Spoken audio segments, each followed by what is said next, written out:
ఏ ఛత్రపతి పేరు వింటే, ఏ జిజియా మాత తల్లి పేరు వింటే యువతలో రక్తము ఉప్పొంగుతుందో, 1600 శతాబ్దంలో హిందువుల యొక్క మానవ ప్రాణాలు కోస్తున్నటువంటి సందర్భము, గోమాతలను హత్య చేస్తున్నటువంటి ఒక సందర్భము, రక్తము ఏళ్ళై పారుతున్నటువంటి ఒక సందర్భము, ఆడవాళ్ళ యొక్క జడలు కట్టి గుర్రాల కట్టి నడి రోడ్ల పైన గుంజుకెళ్తున్నటువంటి ఒక సందర్భము, దేవాలయాలు ధ్వంసము చేస్తున్నటువంటి ఒక సందర్భము, ప్రతి జుట్టుకు పన్ను బొట్టుకు పన్ను వేస్తున్నటువంటి ఒక సందర్భము, దేశములో హిందువులు బిక్కుబిక్కుమని పడుతున్నటువంటి ఒక సందర్భము, మానవ ప్రాణాలకు భర్తల ఎదుట, తల్లుల ఎదుట, అన్నదమ్ముల ఎదుట, సోదరుల యొక్క మానవ బృందాలు దోచుకుంటున్న ఒక సందర్భంలో ఒక వీరుడు ఉదయించాడు. అదే ఛత్రపతి శివాజీ. 1630 సంవత్సరంలో మరాఠా దేశంలో ఏ హిందువు అయితే సగర్వంగా తల ఎత్తుకొని చాటుతున్నాడో ఆ ఛత్రపతి శివాజీని చూడండి. ఒక్కసారి తన చేతిలో ఉన్నటువంటి ఖడ్గము చూడండి. ప్రతి యువత నేను అలాగా ఉండాలనేటువంటి కోరుకునేటువంటి భవానీ మాత యొక్క వరప్రసాదమైనటువంటి ఛత్రపతి శివాజీ జన్మించాడు. ఆ రోజులలో మొఘలాయులు పరిపాలిస్తున్నారు, విదర్మీయులు పరిపాలిస్తున్నారు, హిందూ దేవాలయాలను ధ్వంసం చేస్తున్నారు. ఆ యొక్క ఛత్రపతి శివాజీ యొక్క తల్లి జిజియా మాత కోరుకున్నది, హే పరమాత్మ, హే శంకర, నాకు ఈ అధర్మాన్ని, ఈ దేవాలయాలను ధ్వంసం చేసేటువంటి వాళ్ళను, ఈ గోవులను భక్షించేటువంటి వాళ్ళను, ఈ గోవులను కోసేటువంటి వాళ్ళను, స్త్రీ యొక్క మానవ ప్రాణాలను దోచుకునేటువంటి వాళ్ళను రక్షించేటువంటి ఒక సుపుత్రుని ప్రసాదించమని చెప్పేసి ఆ భవానీ మాతను కోరినటువంటి వెంటనే ఆ శివాజీ ఉద్భవించాడు, జన్మించాడు. ఉద్భవించేటువంటి సందర్భంలో ఒక 2-3 ఘట్టాలు చెప్తాను, సమయం వేదిక మీద చాలా మంది మాట్లాడాల్సింది. ఛత్రపతి శివాజీ జన్మించాడు. జన్మించిన తర్వాత చిన్ననాటి నుంచే తల్లి ఉగ్గు పాలలోనే దేశభక్తిని నూరిపోస్తుంది. దేశభక్తి అంటే ఏంటంటే మనము దేశభక్తి చాలా ఉండాలి అని చెప్తుంటాము. త్రివర్ణ పతాకానికి జెండబట్టమని చెప్తాము, భారత్ మాతకు జై అని అంటాము. ఎందుకనాలో తల్లి చెప్పింది. రాముడు ఏ విధంగా జీవించాడు, కృష్ణుడు కృష్ణ చక్రము ఏ విధంగా వదిలాడు, ఆంజనేయుడు ధర్మ కార్యము కోసము రాముని ఎంట ఎందుకు నడిచాడు, వారిని ఎందుకు సంవరించాడు, రాణా ప్రతాప్ ఎందుకు జీవించాడు, అలా తన యొక్క జీవిత వృత్తాంతాల్లో రామాయణము, భారతము, ఇతిహాసాలు, ఉపనిషత్తులు అన్నీ నేర్పుతున్నది. ఏ రాముడైతే అనేక సంవత్సరాలు దశరథ మహారాజు అనేక యాగాలు చేసిన తర్వాత రాముడు జన్మిస్తాడు. జన్మించిన తర్వాత విశ్వామిత్రుడు వస్తాడు. నీ జ్యేష్ఠ కుమారుడు నాకు ఏమయ్యా దశరథ అని అడుగుతాడు. ఈ రోజు ఏమంటాం మనము, నా కొడుకుని నీకు ఇస్తాము అంటాం.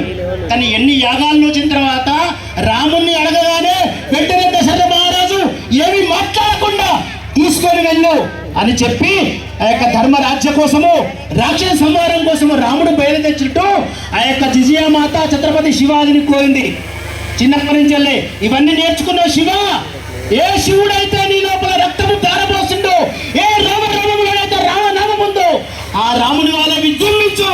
ఆ యొక్క మొఘలాయుల యొక్క జెండా ఎగురుతుందో ఆ జెండాను పీకేచుండ యోధుడు కావాలి, నేను అది కోరుకుంటాను, నాకు ఇష్టమా లేదా శివ అని చెప్పి జిజియా మాత కోరింది.